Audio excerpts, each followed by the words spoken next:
Good morning mga katuto. Ayan. So, bago po ang pagpapatuloy, yung continuation dun sa aking gift wrapper tips, eto po, may aanin po akong pamasko sa inyo, ha? May lalapit ako sa inyong pamasko para sa Our Lady of Santa Rosa, Our Lady of the Most Holy Rosary sa Minuyan 4, sa Pangpalay. So, meron po tayong raffle, ayan, raffle ticket. Ito po ay sa December 30, 2023, 12 p.m. Ayan. So, may Christmas raffle. Ang mga prizes ay, ito po ang mga prizes. 50,000 pesos first prize. Gumagalaw siya. Second prize, 20,000 pesos. At ang third prize ay 10,000 pesos. Plus 10 consolation prizes, 1 sack of rice each. So, may 10 sacks of rice consolation po yun. O, diba? So, maganda po siya. Makakatulong ka na, mananalo ka pa. O, diba po? So, yun. Yan po ang ticket nila sa Santo Rosario. Sunod po, Christmas raffle pa rin. Ayan, masyadong kita ang aking mga katagyawatan. Ilayo-layo natin. Gumagalaw yung aking ano. Ano kaya ito? Nako. Madaling joke. Meron pa po tayo. Ayun, yung sa likod ko na lang nilagay. Kasi, via messenger ko po ito nakuha. Tapos ihuhulog na lang ni Kuya PJ Soringa dun sa Assumption. Oo. Meron naman din po silang ganito ring raffle, December 30 din. Opo. So, ang first prize Toyota Wigo. No, Toyota Wigo po ang first prize. Ang pangalawa po ay automatic washing machine. Third prize, smart TV. At may mga consolation prizes. Ayan. Bili na po tayo. Nako, makakatulong po tayo dun sa Our Lady of Assumption. Opo. Yan ang anak ng Santo Rosario Parish. Sa Assumption po ito. Area C. Area C nga ba yun? Oo. So, ganun po. Bili po tayo. So, ano po yun? Makakatipid na po tayo. Makakatulong tayo, mananalo pa. 'Di ba? 100 lang po pareho. So, bili po tayo. Contact pag punta po kayo doon, okay, ilalagay ko po diyan, ipipin ko po yung number. Cellphone number ni Kuya PJ, ni Ate ko, nila Ate Jo, ayan, para po tayo makatulong kasi tumutulo na po yung mga yero-yero dun. So, para makapagsimba ng maayos, 'di ba? At makapanalangin, maayos po ang ating bahay dalanginan. So, sa Our Lady of the Most Holy Rosary naman po, for the construction and yun din, improvement of the church. So, yun po. 'Di ba? 100 po. Next, sunod po natin, ayun na nga, ang pagpapatuloy natin. Yung mga ganito po, may mga tira-tira po ito kanina. May mga tira-tira pa po siya, di ba? Kinuha ko pa, oo, inunti-unti ko yung mga walang sulat. So, pwede po nating gupitin yun. Oo, katulad nito, ay wala na. Katulad po ng ganito, itong ganyan, ginunting ko po yan, oo. Ito po ang ginawa ko. Nilagay ko na agad dito. Oo.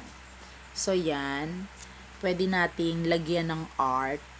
Gupit-gupitin po ang gilid. Tapos, ito, ayan, lagyan po ng mga kurba-kurba, kaetyosan, style, yan. Pwede na po nating card, gawing card iyan. Tapos, lalagyan ng love letter, syempre ng sulat, pasasalamat. Ayan, dito po sa likod. Diba? Mga katuto, ituro po natin sa mga bata or mismo yung mga bata ay mag-isip kung paano, kung halimbawa wala tayong pera, paano po natin mabibigyan ng mga messages, mga appreciation ng ating mga mahal sa buhay, pwede po sa through cards. Ayan. Sunod po, eto, ibinaligtad ko na lang kasi sample lang naman. Pero ginagawa ko po to dati talaga, ha. Naalala ko pa nga si Ada yung aking beshi. Aba, nagulat ako, makikitulog ako sa kanila. Naku, nakadikit sa pader nila. Oo, nakadikit sa pader. Ayan. Nakadikit sa pader ang mga card na ginawa ko. Mga personalized cards na galing nga sa ganun. Mga recycle baga, recycle. Pwede po ganyan, o. Kasi sa isang ano lang to wrapper yan Sa isang wrapper, so is inano ko, gunting-gunting ko po. Ayan, galing yan dito. Galing yan dito. Diba? So, ginanyan ko po. Si mama nagpipipi na ng mga ano doon, mineral water na walang laman. So, yan po, pwedeng gawing card. Mga kabataan, tas dito, letter. So, yun po. Sunod naman yan, aside from using it on that card, pwede po nating gawing bookmark. Ayan. Nagunting po ako ng mga drawings. Ayan, medyo may scotch tape pa nga. Sa matigas-tigas is ninasample ko lang to sa coupon band. Tapos lagyan niya ng butas. Tapos lagyan ng string. Ilalagay sa mga libro. Oo, sa mga libro. Sabi na tupi-tupiin. Ayan, bookmark. Diba? So, yun. Pwede pong bookmark. Sample po yan. Ito din, diba? Ang cute. Cutie-cutie. Para magtagal ang bookmark, syempre ilalagay yan sa, halimbawa, mga karton ng Bear Brand o kaya ng mga Goldilocks, cake na meron kayo. Ayun, hugasan nyo po kasi may mga cake pa yon, patuyuin, tas dun ilagay ito.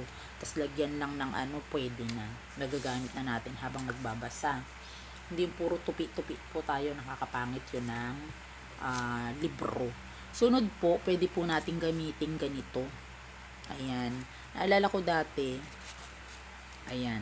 Actually, pag mag-partner, parehong pula-pula. Pero ngayon, example lang naman Ayan yung mga, diba? Walang puti-puti, walang wrapper, walang scotch tape, ganyan. Pwede po nating gawing name tag. Ayan, name tag po yan. Naalala ko noon, tsaka si Ado nga. Sabi niya, ba't nilagyan mo ng pangalang Ado? Sabi ko, naalala mo ba dati, yan ang ating nameplate kapag uma-attend tayo ng seminar, ng mga pre-K na, ayan, sa mga seminar para sa mag-asawahan. So, shout out Ate Ellen Pili. Alam mo na. Ayan. Natutunan ko po yan kay Ate Ellen Pili. Pwede yan, 'di ba? Recycle din. Sa nabili tayo ng bili. At least, sa pondo na lang ng samahan na pupunta. Tapos, marunong mag-recycle talaga yung mga tao. Ayan po. Sunod po, ay pwede rin siyang, sinample ko. Libro. Cover sa libro. Pwede mo nating ilagay yan dyan. Tapos, syempre, para alam natin yung pamagat, ayan, nandiyan pa rin. Yung pamagat na ito, Bradsoon the Family.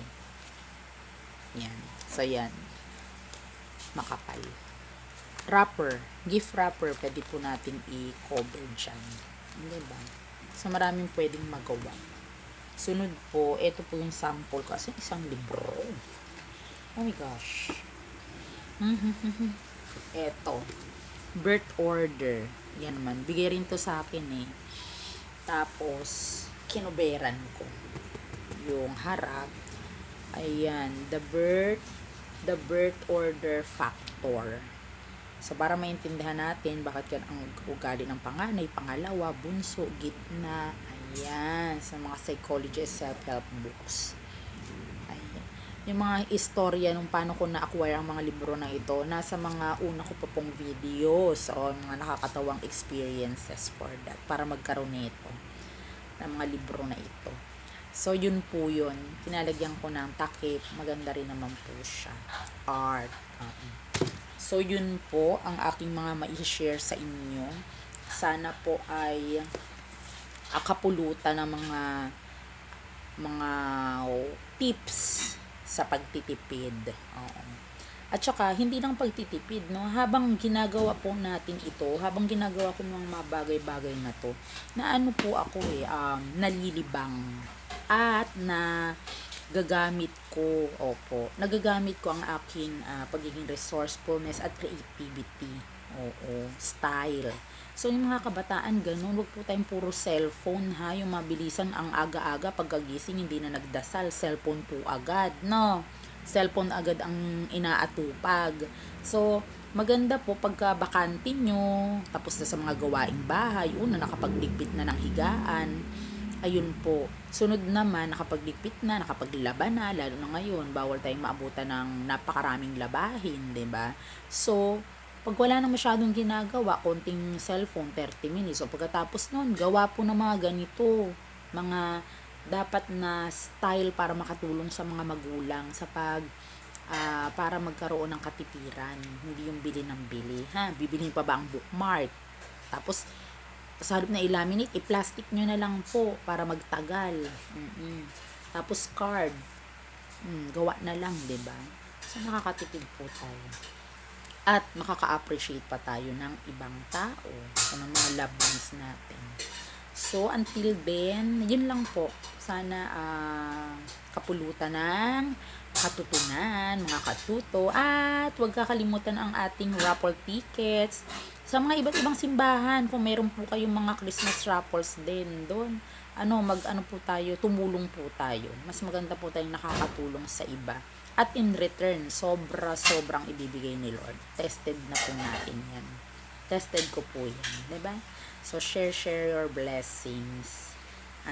Okay, dito na lang po until then. Maraming salamat. Bye-bye.